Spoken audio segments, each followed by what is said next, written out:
বাংলা সাহিত্যের ভাণ্ডারে ছোট গল্পের একটি বিশেষ জায়গা রয়েছে। আমার প্রিয় কিছু ছোট গল্প নিয়ে আমি রাজর্ষি, আর আপনারা শুনছেন রাজর্ষি উবাচ।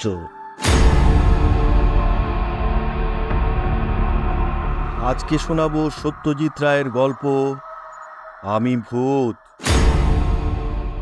আমি ভূত।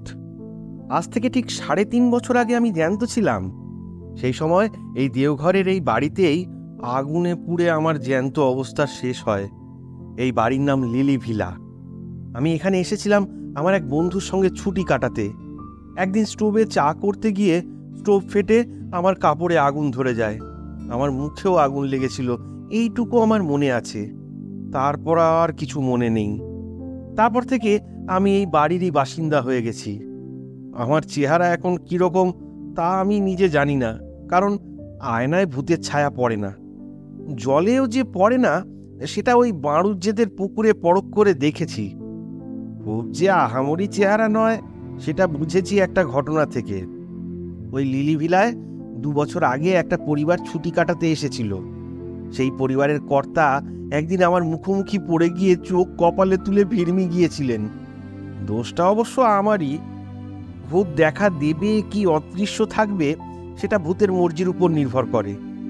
আমি অদৃশ্য থাকতে চেয়েছিলাম, কিন্তু ওই অন্যমনস্কতার ফলে ভুল করে দেখা দিয়ে ফেলেছিলাম।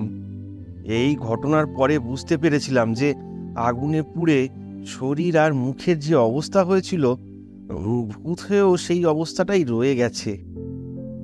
এই ভিড়মি দেবার ঘটনার পর থেকেই এ বাড়িতে আর কেউ আসে না, কারণ হানাবাড়ি বলে এটার একটা বদনাম রটে গেছে। আমার পক্ষে এটা লোকসান, কারণ বাড়িতে জ্যান্ত লোকজন থাকলে আমার বেশ ভালোই লাগে। না হলে তো সেই একা একা দিন কাটানো। ভূতে তল্লাটে আরো অনেক আছে, কিন্তু এ বাড়িতে তো নেই, কারণ এখানে আর কেউ কখনো অপঘাতে মরেনি। শহরের অন্য জায়গায় যে ভূত আছে তাদের সকলকে আমার পছন্দ নয়। কয়েকজন তো রীতিমতো মন্দ। এই যেমন নস্কর দা, বা ওই ভীম নস্করের ভূত আর কি। ওর মতো কুচক্রী ফন্দিবাজ ভূত দুনিয়ায় দুটো হয় না। এই দেওঘরে কিছুদিন আগে লক্ষণ ত্রিপাঠী বলে এক পোস্টমাস্টার ছিলেন। লক্ষণের সঙ্গে সাপে নেউলে সম্পর্ক ছিল স্টেট ব্যাংকের কর্মচারী কান্তিভাই দুবের। এক সন্ধ্যায় লক্ষণ ত্রিপাঠী পোস্ট অফিস থেকে বাড়ি ফিরছেন। শাহবাবুদের বাড়ি পেরিয়ে মাঠটার কাছে আসতেই ভীম নস্করের ভূত করল কি, ঝপ করে একটা তেঁতুল গাছ থেকে নেমে ত্রিপাঠী মশাইয়ের ঘাটটা দিল মোটকে। তারপর সে কি হই হুল্লোড়! থানা, দারোগা, কোর্ট কাচারি, মামলা মোকদ্দমা, সব শেষে ফাঁসি পর্যন্ত। কার ফাঁসি? লক্ষণ ত্রিপাঠীর দুশ্মন কান্তিভাই দুবের। যে খুনটা করলো ভীম নস্করের ভূত, ঘটনাচক্রে সেই খুনের দায় গিয়ে পড়ল কান্তিভাই দুবের উপর। এই উদর বোঝা যে বুদর গাড়ে চাপবে সেটা জেনে শুনেই নস্করের ভূত করেছিল কাণ্ডটা। আমি বাধা দিয়ে নস্করদাকে বললাম যে তুমি কাজটা কিন্তু ভালো করনি। ভূত হয়েছ বলেই যে জ্যান্ত মানুষের অপকার করতে হবে এমন তো কোনো কথা নেই। তুমি তোমার রাজ্যে তোমার ধান্দা নিয়ে থাকো, আর জ্যান্তরা থাকুক তাদের ধান্দা নিয়ে। এই দুই জগতে ঠোকাঠুকি হলেই তো যত অনার সৃষ্টি। আমি নিজে সজ্ঞানে কোনো জ্যান্ত মানুষের অনিষ্ট করতে যাইনি। বিশেষ করে যেদিন থেকে বুঝেছি যে আমার চেহারাটা মানুষের মনে আতঙ্ক জাগায়, সেদিন থেকে আমি একদম সাবধান। লিলি ভিলার পিছনে আম কাঁঠাল বনের একপাশে একটা পুরনো ভাঙা মালির ঘর আছে। সেইখানেই আমি পড়ে থাকি বেশিরভাগটা সময়। অবশ্যই লিলি ভিলা এখন অনেক দিন থেকেই খালি, কিন্তু ওই কাছেই চৌধুরী বাড়ি থেকে ছেলেরা এখানে লুকোচুরি খেলতে আসে। আশ্চর্য, এই ছেলেগুলোর একদম ভূতের ভয় নেই, কিংবা হয়তো ভূত আছে জেনেই তারা এখানে আসে। সে যাই হোক, সেই সময়টা আমাকে একদম অদৃশ্য থাকতে হয়। বড়রাই যদি আমাকে দেখে ভিড়মি যায়, তাহলে ছোটদের কি অবস্থা হবে একবার ভাবো তো। না না বাবা, ও সবের মধ্যে আমি নেই। তবে এটাও ঠিক যে ভূতেদেরও একা একা লাগে। আমারই একটা গলতির জন্য লিলি ভিলা এখন হানাবাড়ি, তাই এখানে কেউ এসে থাকতে চায় না। আর আমিও জ্যান্ত মানুষের গলার আওয়াজ, তাদের চলাফেরা, কাজকর্ম, হাসি তামাশার শব্দ কিছুই পাই না। তাই মনটা এক এক সময় হু হু করে ওঠে। জ্যান্তরা যদি জানতো যে ভূতরা তাদের সান্নিধ্য কত পছন্দ করে, তাহলে কি তারা ভূতকে এত ভয় পেত? কখনোই না। কিন্তু লিলি ভিলাতেও শেষ পর্যন্ত লোক এসে হাজির হলো। একদিন সকালে একটা সাইকেল রিক্সার হর্ন শুনে ঘর থেকে গলা বাড়িয়ে দেখি রিক্সা থেকে মাল নামছে। অচন লোক, দুজন, একজন বাবু আর একটা চাকর। তাই সই, বেশি লোকের দরকার নেই আমার। নাই মামার চেয়ে কানা মামা ভালো। ভূতরা দূর থেকে খুব স্পষ্ট দেখতে পায়।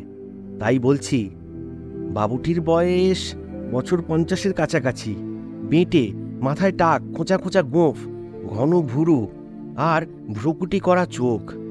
বাড়িতে ঢুকেই চাকরটিকে বাবু বললেন, সব দেখে শুনে বুঝে নাও, আধ ঘন্টার মধ্যে আমার চা চাই, তারপর আমি কাজে বসবো। এই কথাগুলি অবশ্য আমি মালির ঘর থেকেই শুনতে পেলাম। আমরা যেমন বেশি দেখি, তেমনি শুনিও বেশি। আমাদের চোখ কান দুটোই যেন দূরবীনের মতো কাজ করে।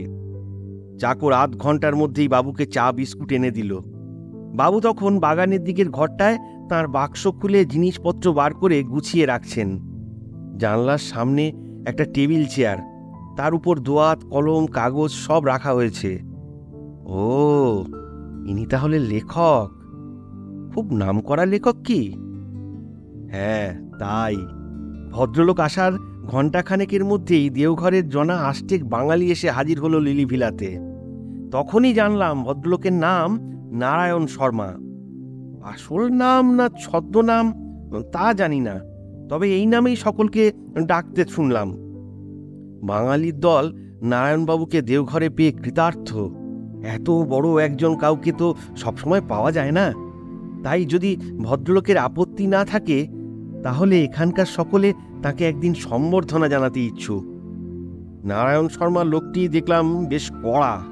বললেন, এখানে নিরিবিলিতে কাজ করতে পারবো বলে কলকাতা ছেড়ে এলাম, আর আশা মাত্র আপনারা এসে সম্বর্ধনার জন্য পিড়াপিড়ি করছেন। এ কথায় অবশ্যই সকলেই একটা কাঁচুমাচু ভাব করলেন। তাতে আবার নারায়ণ শর্মা নিজেই নরম হয়ে বললেন, বেশ বেশ, আমাকে দিন পাঁচেক একটু নির্ঝঞ্ঝাটে কাজ করতে দিন, তারপর হবেক্ষণ সম্বর্ধনা। বেশি বিব্রত করলে কিন্তু আমি আবার তল্পা গুটিয়ে কলকাতা ফিরে যাব। এই সময় ঘোষবাড়ির কর্তা নিমাইবাবু হঠাৎ একটা প্রশ্ন করে বসলেন, যেটা আমার মোটেই ভালো লাগলো না। তিনি বললেন, এখানে এত বাড়ি থাকতে আপনি লিলি ভিলায় এসে উঠলেন কেন? নারায়ণবাবুর মুখে এই প্রথম হাসির রেখা ফুটে উঠল। তিনি বললেন, হানাবাড়ি বলে বলছেন তো? তা ভূত যদি আসে তাহলে তো ভালোই, একজন সঙ্গী পাওয়া যাবে। আপনি বোধহয় আমাদের কথাটা সিরিয়াসলি নিচ্ছেন না, বললেন হারু তালুকদার। কলকাতায় এক ডাক্তার এখানে সপরিবারে এসেছিলেন। ভদ্রলোক নিজের চোখে দেখেছিলেন ভূত, আর সে নাকি বিভৎস ব্যাপার। প্রায় 15 মিনিট পরে জ্ঞান ফেরে ভদ্রলোকের। এখানে ভালো ডাক বাংলো আছে, ম্যানেজার আপনার খুব ভক্ত। বললে উনি নিজে সব ব্যবস্থা করে দেবেন, আপনি লিলি ভিলা ছাড়ুন। এইবার নারায়ণ শর্মা একটা অদ্ভুত কথা বললেন, আপনারা বোধহয় জানেন না যে প্রেততত্ত্ব সম্বন্ধে আমি যতটা জানি ততটা খুব কম লোকেই জানে। আমার এখনকার লেখার বিষয়ও হচ্ছে ওই প্রেততত্ত্ব। সেই ডাক্তারের অবস্থায় আমাকে কোনোদিন পড়তে হবে না, এটা আমি জোর দিয়ে বলতে পারি। তিনি ভূতের বিরুদ্ধে কোনো প্রিকশন নেননি, কোনো ব্যবস্থা করেননি। আমি সেটা নেব এবং করব।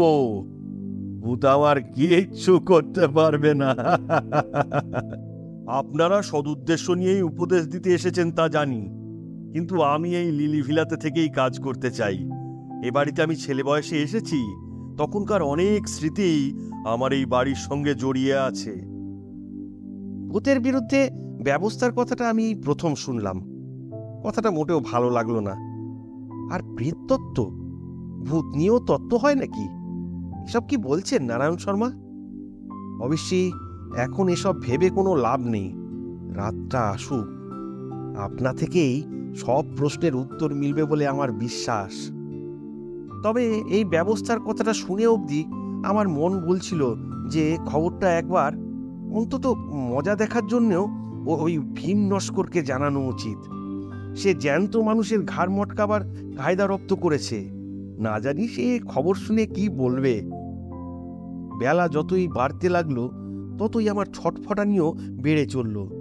শেষটায় আর না পেরে অদৃশ্য অবস্থায় ওই মল্লিকদের 200 বছরের পুরনো পোড়ো বাড়িটায় গিয়ে নস্করদার নাম ধরে ডাক দিলাম। সে দোতলার পূব দিকে ছাদ ভাঙা ঘরটা থেকে হাওয়ায় ভেসে নিচে এসে বেশ কড়া সুরেই বলল, এই অসময়ে কেন? আমি তাকে নারায়ণ শর্মার কথাটা বললাম। শুনে নস্করদা প্রচণ্ড ভ্রুকুটি করে বলল, বটে, বলি ব্যবস্থা কি সে একাই করতে পারে? আমরা পারি না? কি ব্যবস্থা করবে? ভয়ে ভয়ে জিজ্ঞেস করলাম আমি বুঝেছিলাম যে নস্করদার মাথায় ফন্দি খেলছে। নস্করদা বলল, কেন?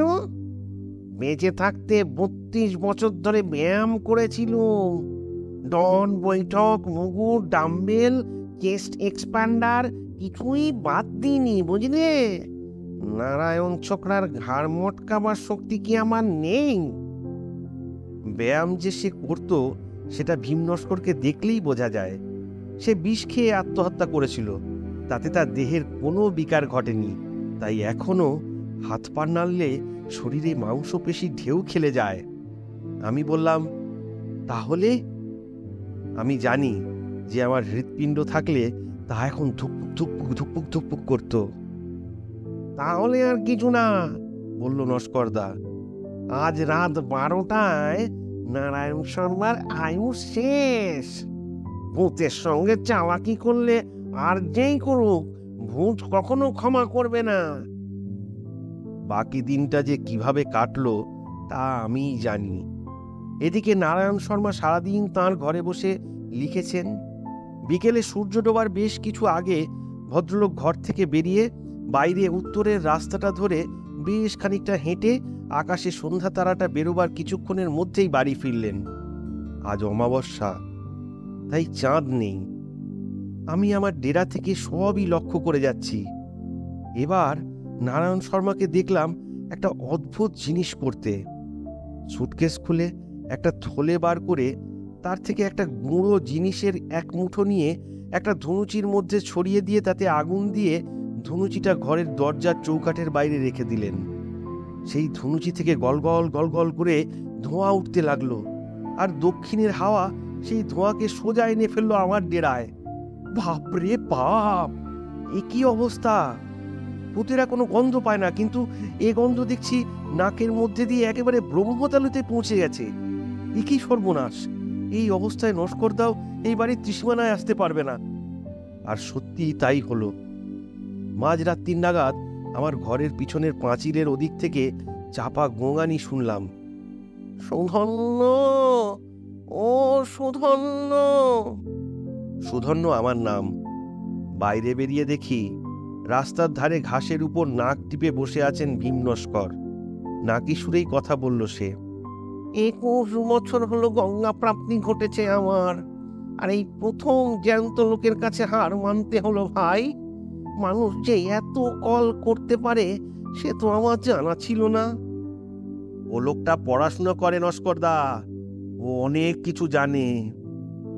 ও এমন একটা লোকের ঘাড় মটকাতে পারলে কি সুখ হতো বল দেখিনি ভাই। সে যে আর হবার নয় সে তো বুঝতেই পারছো। তা পাচ্ছি, বিলক্ষণ পাচ্ছি। আজ আসি রে, এক নতুন অভিজ্ঞতা হলো বটে। নস্করদা চলে গেল, আর আমিও নিজের ঘরে ফিরে এলাম। আর তারপরেই বুঝতে পারলাম যে আমার ঘুম পাচ্ছে। ভূতের চোখে ঘুম, এ যে অভাবনীয়, অবিশ্বাস্য ব্যাপার। কিন্তু তাহলে কি হবে? ওই ধোঁয়াতে এমন জিনিস আছে যে ভূতকেও ঘুম পাড়ায়, অথচ রাতই হলো ভূতের চড়ে বেড়াবার সময়। আমি আর থাকতে পারলাম না। একটা ঝিম ধরা অবস্থায় ঘরের মেঝেতে শুয়ে পড়লাম। ঘুম ভাঙল একটা গলার শব্দে। সময়টা সকাল। আমি ধরফড়িয়ে উঠে বসলাম। বসেই সামনে তাকিয়ে চক্ষু স্থির। ইনি যে নারায়ণ শর্মা সেটা বুঝতে পারছি, কিন্তু এর এমন দশা হলো কি করে? নারায়ণ শর্মাই আমার প্রশ্নের জবাব দিলেন। চাকরটা ঘুম থেকে ওঠেনি দেখে স্টোভ জ্বালিয়ে চা করতে গেছলুম। স্টোভটা বাস্ট করলো। ওরা বোধহয় ওদিকে আমার মৃতদেহের সৎকারের ব্যবস্থা করছে। আমি একটা ডেরা খুঁজছিলুম, তখন এ ঘরটা দেখতে পাই। এখানে আরেকজনের ঠাঁই হবে কি? আমি অত্যন্ত খুশি হয়ে বললাম, নিশ্চয়ই হবে। চাক, দুই মুখ পোড়া জমবে ভালো।